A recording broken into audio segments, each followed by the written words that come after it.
Hello everyone, let's continue with the Hindi vocab. The first word is subvert. देखिए, subvert का मतलब होता है जब कोई किसी पॉलिटिकल सिस्टम को, किसी रिलीजन को या किसी गवर्नमेंट को ना अगर डिस्ट्रॉय करने की या डैमेज करने की कोशिश करता है सीक्रेटली या इनडायरेक्ट वे में ना, तो उसे ही सबवर्ट कहा जाता है। यानी कि टू ट्राई टू डिस्ट्रॉय और डैमेज अ गवर्नमेंट, रिलीजन और political system by attacking it secretly and in an indirect way.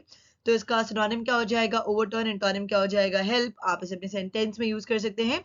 The rebel army is attempting to subvert the government. The next one is mandate. देखिए, mandate का मतलब होता है, ये ना ऐसा पावर होता है जो कि ग्रुप को दिया जाता है, लेकिन ना कुछ लोगों को दिया जाता है, इसलिए क्योंकि वो अभी अभी इलेक्शन जीते, उसे मैंडेट कहते हैं। यानी कि the power that is officially given to group of people to do something specially after they have won an election. तो इसका सिनोनिम क्या हो जाएगा? ऑथराइजेशन। आप इसे अपने सेंटेंस में यूज कर सकते हैं। The committee has been given a mandate to reform the process for admitting applicants to the university. The next one is turmoil. Turmoil का मतलब होता है स्टेट ऑफ ग्रेट नॉइज और कंफ्यूजन, यानी कि शोरगुल या खलबली, उसे टर्मोइल कहा जाता है। तो इसका सिनोनिम क्या हो जाएगा? अनरेस्ट। एंटोनिम क्या हो जाएगा? पीस। आप इसे अपनी सेंटेंस में यूज कर सकते हैं। The whole region is in turmoil. The next one is rested. देखिए, रेस्टेड के ना दो मतलब होते हैं।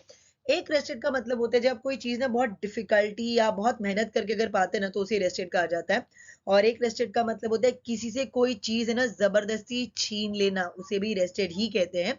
आप इसे अपने सेंटेंस में यूज कर सकते हैं।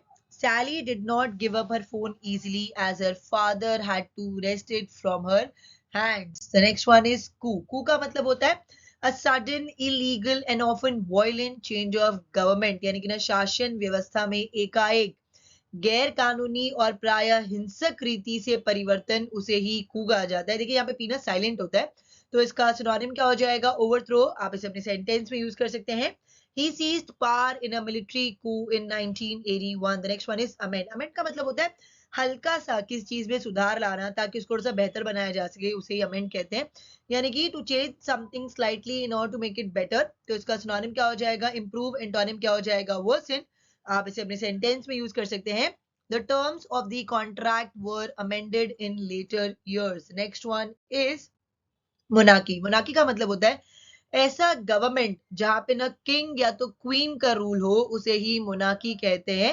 यानी कि जहां पे ना डेमोक्रेसी नहीं होगा ना, उसे आप है ना मोनार्की कहेंगे। तो इसका सिनोनिम क्या हो जाएगा? किंगशिप। आप इसे अपने सेंटेंस में यूज कर सकते हैं। Under a monarchy the position of ruler is often passed down from parent to child. Next one is allegation. Allegation का मतलब होता है किसी के ऊपर आरोप लगाना बगैर किसी एविडेंस के, उसे ही एलिगेशन कहा जाता है। यानी कि statement made without giving proof that someone has done something wrong और इलीगल। तो इसका सिनोनिम क्या हो जाएगा? एक्यूजेशन। आप इसे अपने सेंटेंस में यूज कर सकते हैं। Several of her patients have made allegations of professional misconduct against her. The next one is disclose. Disclose का मतलब होता है कोई चीज रिवील कर देना, यानी कि ना किसी को कोई बात बताना या सार्वजनिक रूप से प्रकट कर देना, उसे ही डिस्क्लोज कहते हैं। यानी कि to tell something to somebody और to make something known publicly. तो इसका सिनोनिम क्या हो जाएगा? रिवील। एंटोनिम क्या हो जाएगा? कंसील, यानी कि छुपाना। आप इसे अपने सेंटेंस में यूज कर सकते हैं। She refused to disclose any details of the plan. The next one is sway. Sway का मतलब होता है किसी को प्रभावित करना या अपने से सहमत कराना, उसे ही sway कहा जाता है। यानी कि टू इन्फ्लुएंस समबडी। तो इसका सिनोनिम क्या हो जाएगा? कंट्रोल। एंटोनिम क्या हो जाएगा? वीकनेस। आप इसे अपने सेंटेंस में यूज कर सकते हैं। Her parents no longer seem to have much sway over her. The next one is vacuum. Vacuum का मतलब होता है खालीपन। कोई चीज अगर वॉइड है, एम्प्टी है, मींस वहां पे वैक्यूम है, यानी कि situation from which something is missing और लैकिंग। तो इसका एंटोनिम क्या हो जाएगा? फुल। आप इसे अपने सेंटेंस में यूज कर सकते हैं। Her husband's death left a vacuum in her life. The next one is resentment. इसका मतलब होता है नाराजगी, गुस्सा, grudges, उसे resentment कहा जाता है। यानी कि a feeling of deep and bitter anger and ill will. आप इसे भी सेंटेंस में यूज कर सकते हैं। This decision has caused resentment among some teachers. The next one is cede. Cede का मतलब होता है to give land or control of something to another country or person, यानी कि ना किसी अन्य व्यक्ति या देश को भूमि या नियंत्रण सौंप देना, उसे सीड कहा जाता है। तो इसका सिनोनिम क्या हो जाएगा? सरेंडर। एंटोनिम क्या हो जाएगा? होल्ड। आप इसे अपनी सेंटेंस में यूज कर सकते हैं।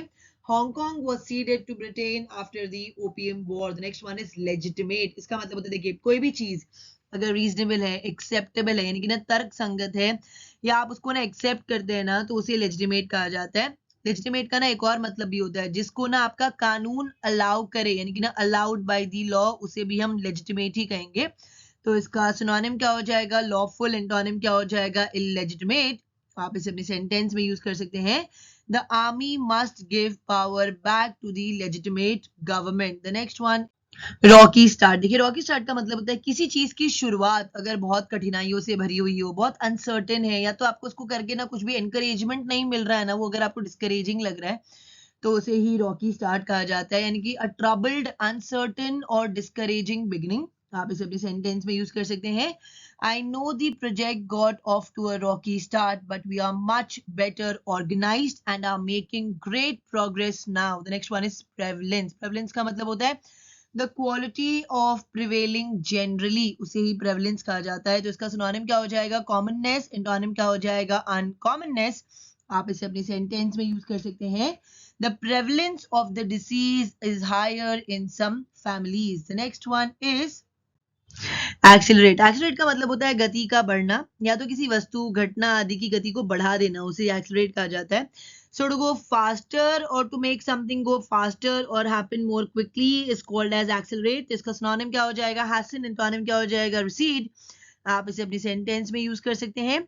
I accelerated to overtake the bus. The next one is ebbing. Ebbing का मतलब होता है if someone's life support or feeling ebbs, it becomes weaker and gradually disappears। यानी कि किसी का सपोर्ट या किसी का फीलिंग अगर एब हो रहा है ना, तो मतलब कि वो धीरे धीरे कमजोर हो रहा है और वो उसके बाद है ना गायब भी हो जाएगा, उसे ही एबिंग कहा जाता है। तो उसका सिनोनिम क्या हो जाएगा? डिक्लाइनिंग। एंटोनिम क्या हो जाएगा? ग्रोइंग।